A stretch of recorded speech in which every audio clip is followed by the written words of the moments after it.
오늘 우리가 있는 말씀의 내용은 이 성전 안에 있는 기구들을 차곡차곡 온 정성을 들여서 만들게 된 내용들이 소개가 됩니다. 이러한 내용들은 우리가 이미 열왕기서 말씀을 통해서 봤던 내용들이기도 합니다. 우리가 살펴봤던 것처럼 이 역대기는 성전에 대한 지대한 관심을 가지고 있다, 그렇게 말씀을 드렸는데요. 솔로몬이 이 일을 위해서 아주 오랜 시간들 동안 준비하고 이 일을 대단히 크게 여겨서 준비를 한 다음에 이 일들을 아주 정교하게 하나씩 하나씩 진행해 가고 있는 모습을 우리가 보게 됩니다. 이러한 일들을 진행하는 일에 있어서 그의 아버지 다윗에게 하나님은 그 성전에 대한 구체적인 설계도를 보여주셨습니다. 그 아버지 다윗이 받았던 그 설계도를 가지고서 이제 솔로몬이 그 일을 진행하는 모습이 소개가 되고 있습니다. 어제 읽었던 말씀 속에서는 지성소 안에 있는 그룹에 대한 부분들, 그리고 성전 전체의 그 규모, 또 지성소 안에 있는 그룹, 이것에 대해서 우리가 함께 살펴보았다면, 오늘 우리가 있는 이 말씀의 내용은 소위 성소 안에 있는 기구들, 그리고 이 성소 바깥에 있는 기구들이 어떤 것이 있는가 하는 것을 소개해 줍니다. 먼저 이 모든 일들을 진행하는 일에 있어서 강조하고 있는 표현은 7절 가서 보시면요, 이렇게 표현했습니다. 규례대로 금으로 등잔대 10개를 만들어 내전 안에 두었다. 규례대로라는 표현이죠. 20절 마지막 가서 또 보시게 되면은 그런 표현에 있어서도 뭐라고 표현했냐면 규례대로 했다 표현했습니다. 이것은 조금 전 말씀드렸던 것처럼 하나님께서 아버지 다윗에게 주셨던 그 설계도의 그 내용에 따라서 그것에 준해서 모든 기구들을 만들었다 하는 것을 보여주고 있습니다. 히브리서의 말씀을 우리가 살펴본 것처럼 이 땅에 세워져 있는 성막의 제도에 대한 것도 마찬가지고, 이제 땅의 한 곳에 정해진 곳, 이 예루살렘에 세워지는 이 성전도 역시 마찬가지로 이것은 하늘의 참 성소에 있는 것을 모형적으로 만든 것이다 라는 것을 보여줍니다. 이것의 모든 상징과 예표는 우리가 계속 말씀드린 것처럼, 살펴본 것처럼 예수 그리스도께서 행하실 구원의 사역의 그 모든 초점이 맞추어져 있고, 예수님의 이 구원 사역 이후로 그와 접붙여진 모든 신자들 한 사람 한 사람이 이 성전이 되어서 참 성전으로 지어져 가게 된다. 이런 믿는 자들이 모여서 이루고 있는 것이 교회다. 이렇게 우리가 보면 교회를 어떻게 세워가야 될 것인가에 대해서도 역시 이 말씀들을 통해서 우리는 살펴볼 수 있게 됩니다. 이 성소 안에는 제단이 있죠. 우리가 잘 아는 것처럼 이 제단은 노수로 만들었습니다.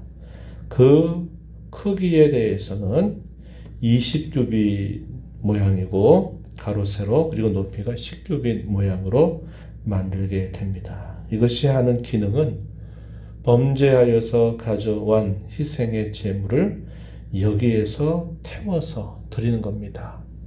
자신들의 죄 값이 이것을 통해서 속죄되는 것을 보여주는 그런 기구죠. 그리고 바다라고 하는 것은 예전 성막에 있는 그 제도와 조금 다른 부분인데, 이 바다는 제사장들이 쉽게 하기 위해서 크게 만든 큰 그릇이라고 볼 수 있겠습니다. 우리가 읽었던 말씀 가운데서 6절 끝부분에 가서 보시면은 바다는 제사장들이 씻기 위한 것이더라. 그들이 희생의 제사를 드리는 그 가운데서 자신들을 정결하게 하기 위해서 만든 특별한 기구다 하는 겁니다. 그리고 성막에 있었던 때와 같이 물두멍이 있는데 그 물두멍은 10개를 만들어서 5개는 오른쪽으로 배치하고요. 또 나머지 5개는 왼쪽으로 배치합니다. 성막의 규모가 크기 때문에 이 물두멍을 10개나 만들게 합니다. 이것도 역시 제사장들이 씻는 것을 목적으로 정결을 위해서 만들게 한 내용입니다. 그래서 바다가 큰 그릇으로 하나가 있고 또 물두멍들 10개가 오른쪽과 왼쪽으로 5개씩 만들어서 배치를 하게 됩니다. 이 제단 그리고 바다 이 물두멍은 예수님께서 장차 행하실 희생의 제사를 예표해 주는 기능이 있습니다. 제단 위에서 불살라진 제물을 통해서 그리고 여기 바다와 물두멍의 정결의식을 통해서 하나님 앞에 나아갈 수 있었던 것입니다. 이와 같이 우리는 예수님의 대속의 죽으심을 통해서 그분을 의지해서 하나님 앞에 담대히 나아갈 수 있는 길이 열리게 되었다. 히브리서는 우리에게 가르쳐 주고 있습니다. 또 그 외에 금으로 만든 등잔대 10개를 성소에 두는데 그것도 5개씩 오른쪽으로 왼쪽으로 5개씩을 배치하게 했고요. 또 떡상 같은 것을 만들어서 그것도 10개를 만들어서 역시 왼쪽과 오른쪽에 5개씩을 만들어서 배치하게 됩니다. 이에 필요한 조그만 성막의 기구들을 만드는데 금 대접을 100개를 만들게 되고 또 제사장들의 뜰과 큰 뜰문을 만들고 그 문짝은 노수로 만들어서 이 성전의 전체적인 기구들을 만들어서 배치하는 일들을 감당하게 됩니다. 우리가 읽은 이 내용들은 결과적인 이야기지만 이것은 하나하나 만들어가는 과정에서 이 일들을 진행하는 일꾼들과 또 이 일들을 감독하는 이들이 얼마나 정성을 들여서 또 시간을 들여서 이 일들을 준비하게 되었는가를 우리는 가늠해 볼 수 있습니다. 이를 위해서 도왔던 이방의 군주였던 후람이 이 성막에 필요한 기구들을 만든 품목들 그것을 소개해 주는 내용은 11절에서부터요 18절까지 쭉 소개가 되는데 솥이나 부삽이나 대접을 만들고 그런 대접들을 만들게 되고 하나님의 성전에서 할 일을 다 마치게 된 내용들이 12절에서 16절까지 쭉 소개가 됩니다. 그래서 그에 필요한 부수적인 모든 성막 기구들을 다 만들게 되는 것입니다. 그리고 이제 마지막으로 결론적으로 쭉 소개해 주는 내용들은 이제 19절부터 22절까지 보게 되면 솔로몬이 또 하나님의 전에 모든 기구를 만들었다. 금제단, 진설병 상들, 지성소 앞에서 규례를 따라서 순금 등잔대, 그 등잔, 또 꽃 등잔, 부젓가락들, 또 불집게, 주발, 숟가락들, 불 옮기는 그릇들. 그래서 부적으로 필요한 모든 것들을 만듭니다. 그리고 이 모든 것들이 지향하는 것은 죄를 범한 하나님의 백성들이 어떻게 하나님께 죄를 용서받고 하나님과 막혀져 있는 그 죄의 담을 허물고 하나님과 어떻게 만나 교제하며 그분과 함께 살게 되는가 하는 것을 보여주기 위한 또 그들로 하여금 하나님 앞에 나아갈 수 있게 하기 위해서 만들어준 거룩한 기구들이다 하는 것을 우리가 알게 됩니다. 이것을 통하지 않고는 그들이 하나님 앞에 온전하게 설 수 없게 하신 것입니다. 그 과정들 하나하나가 대단히 소상하게 그리고 철저하게 만들어지게 되고 거기에서 진행되는 이 희생 제사의 절차 또한 우리가 잘 아는 대로 하나님께서 어떤 재료를 사용해서 또 어떻게 제사를 드리고 하는 그런 모든 규정들을 일일이 하나하나 다 말씀을 해 주시게 됩니다. 이방의 사람들이 자신들이 섬기는 신을 향해서 제사를 드리는 일에 있어서는 이와 같이 이렇게 자세하고 구체적이고 철저하게 만들어지는 곳은 없어요. 왜냐? 사람들이 인위적으로 고안을 해서 만들어내는 것입니다. 그렇기 때문에 우리가 읽는 이 성막의 제도라든지 설계도, 재료, 또 성전에서 사용되는 여러 기구들, 또 품목들, 또 그 가운데 드려지는 이 모든 제사와 관계에서는 철저하게 이방의 종교와 다르게 하나님께서 일일이 하나하나를 다 계시해 주시게 돼요.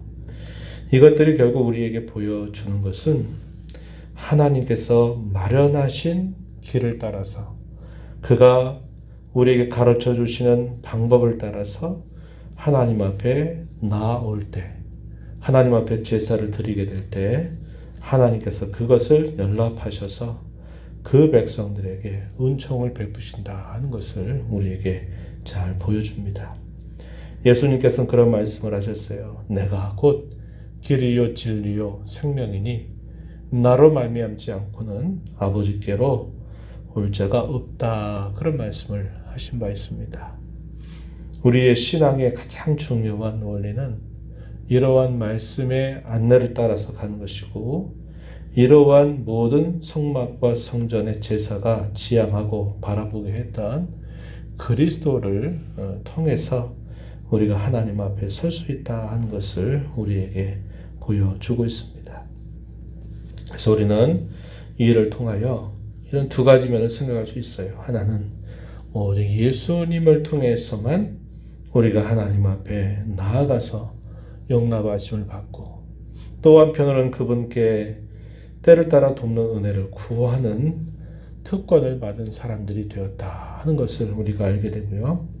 우리가 하나님 앞에 나아가는 이 모든 길들, 또 우리가 세상 가운데 살아가는 이 모든 일들은 하나님의 말씀의 안내와 인도를 따라서 살아가야 된다 하는 것을 저희에게 잘 가르쳐 주고 있습니다.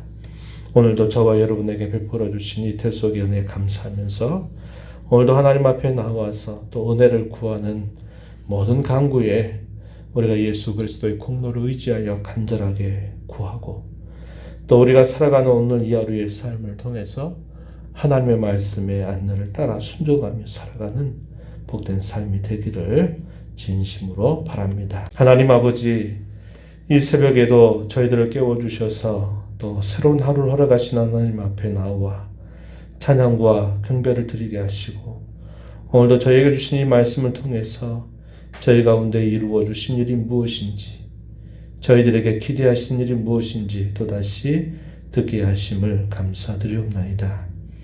하나님께서 그 옛날 모세를 통해서, 그리고 다윗을 통해서 성막을 짓게 하시고 성전을 짓게 하신 이 일들을 저희가 다시 살펴보며 이 모든 일에 있어서 하나님께서 보여주신 설계도를 따라, 또 그 모든 것의 재료와 규모를 따라서 하나하나 만들게 하십니다. 또 그곳에서 하나님 앞에 올려드리는 모든 제사에 있어서도 역시 하나님께서 이 모든 일들을 주관하셔서 이렇게 제사를 드릴 것을 말씀해 주셨습니다. 그 일을 통하여 범죄하고 죄 형벌을 받아 마땅한 자들이 어떻게 죄 용서를 받고 어떻게 하나님과 화목을 이룰 수 있게 하시는가를 가르쳐 주셨습니다. 예수님을 통해서 저에게 이런 구원의 은혜를 활짝 열어주시고 하나님의 보좌 앞에 나와 은혜 구하는 자들로 늘 살아가게 하시는 은혜를 늘 감사하고, 하나님의 뜻을 위해서 또 저희들의 삶의 필요를 위해서 늘 간절하게 기도하는 일뿐만 아니라 저희가 살아가는 삶 속에서 하나님 말씀의 인도를 따라 순종하며 살아가는 복된 삶이 되게 해주시기를 바라옵나이다.